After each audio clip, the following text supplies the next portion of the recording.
राम राम भक्तों, जय सीताराम, जय हनुमान, जय बागेश्वर धाम सरकार। दोस्तों, विधवा स्त्री का मुख देखना चाहिए या नहीं? मित्रों, स्वागत है एक बार फिर से आप सभी का हमारे YouTube चैनल में। आज का प्रसंग बहुत ही ज्ञानवर्धक एवं महत्वपूर्ण है। तो वीडियो शुरू करने से पहले हम आपसे रिक्वेस्ट करना चाहते हैं, यदि आपने अभी तक हमारा चैनल सब्सक्राइब नहीं किया है तो चैनल को सब्सक्राइब कर दें। और जो दर्शक हमारे चैनल पर नए हैं, उनसे रिक्वेस्ट है, हमारे चैनल को सब्सक्राइब करने की कृपा करें, क्योंकि आपका एक सब्सक्राइब हमारे लिए बहुत ही महत्व रखता है। मित्रों, आज का प्रसंग बहुत ही अच्छा है। इस प्रसंग से आपको एक सीख मिलने वाली है। सुबह उठते ही विधवा स्त्री का मुख देखना चाहिए या नहीं? कुछ लोगों के मन में भय उत्पन्न हो जाता है। किसी पुरुष की पत्नी मर जाए तो सुबह उसका मुख देखा जाए। मित्रों, समझना, आज लोगों ने समाज में जो भ्रांतियां उत्पन्न कर रखी हैं, वह शिव महापुराण इस भ्रम को मिटाना चाहता है।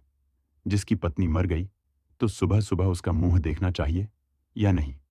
अरे भाई, वह तो पुरुष है, उसका मुंह देखने में क्या दिक्कत है? पर तुम्हें क्या मालूम है कि उसकी पत्नी मर गए? अगर वह बिंदी लगता, मंगलसूत्र पहनता, मांग बढ़ता, तो समझ में आता कि उसकी पत्नी जिंदा है या मर गई। बिंदी भी नहीं है, मंगलसूत्र भी नहीं, मांग भी नहीं है, पर स्त्री का पति मर जाता है तो लोग साधारण सी भाषा में कह देते हैं, सुबह सुबह मुंह दिख जाए तो अपशगुन होता है, क्योंकि जन्म परमात्मा ने दिया है, मृत्यु भी परमात्मा देते हैं। इसका संबंध किसके साथ कितना है, यह ईश्वर ने पहले ही लिख दिया है। तुम किसी का मुख देखकर यह निर्णय नहीं ले सकते, गलत है या सही है। यदि मित्रों, इस प्रकार से सुबह सुबह मुख देखने की यह अपशगुन शगुन होता तो मेरे राम जी महाराज, उनके पिताजी दशरथ जी भी स्वर्ग से धार गए थे, तो उनकी 3 पत्नी विधवा हो गई थी। कौशल्या, कैकेयी, मैया, सुमित्रा मैया, वह भी तो विधवा हो गई थी। अयोध्या के लोगों ने उनका मुख नहीं देखा था। क्या भगवान श्री राम ने मुंह नहीं देखा था? यह हमारी सोच है, हमारी बुद्धि, हमारी दृष्टता। मैं आपसे निवेदन करूंगा, पापी को पाप नजर आता है, कपटी को कपट नजर आता है, बेईमान को बेईमानी नजर आता है, और धर्मात्मा को धर्म नजर आता है, पुण्यात्मा को पुण्य नजर आता है। जिसकी जैसी सोच रहती है, सामने वाला व्यक्ति उसको वैसा ही नजर आता है। अगर मान लिया पति मर भी गया, पर पत्नी को परमात्मा ने जीवित रखा है। क्यों रखा है? कि जाने वाला तक चला गया, परंतु पत्नी जितना दान करेगी, भजन करेगी, पुण्य करेगी, भगवान का स्मरण करेगी। जैसे मित्रों, पति नौकरी करता है और नौकरी करते करते मर जाता है, तो पत्नी को आधी तनख्वाह आती है। उसी तरीके से पति के जाने के बाद पत्नी को जो पुण्य प्राप्त होता है, जो दान करती है, जो पूर्ण करती है, उसका आधा काटकर उसके पति के खाते में जाता है। और पत्नी के जाने के बाद जो दान पुण्य पति करता है, सेवा सत्कर्म करता है, उसकी पत्नी के खाते में जाता है।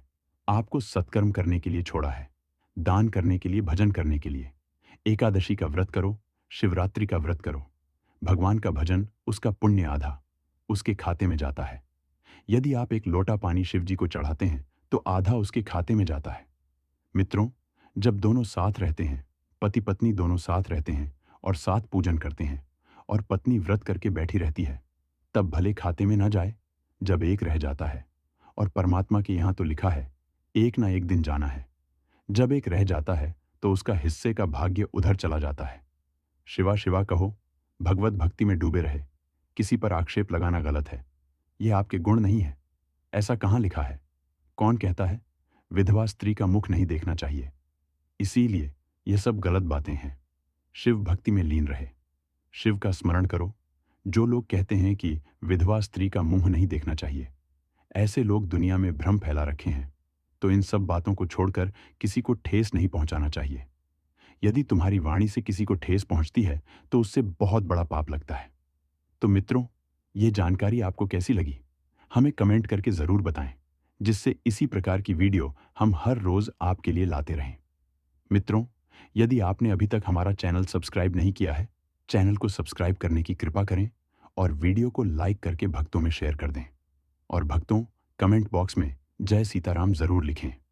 तो मिलते हैं आपसे अगली वीडियो में। तब तक के लिए धन्यवाद। स्वस्थ रहें, सुरक्षित रहें।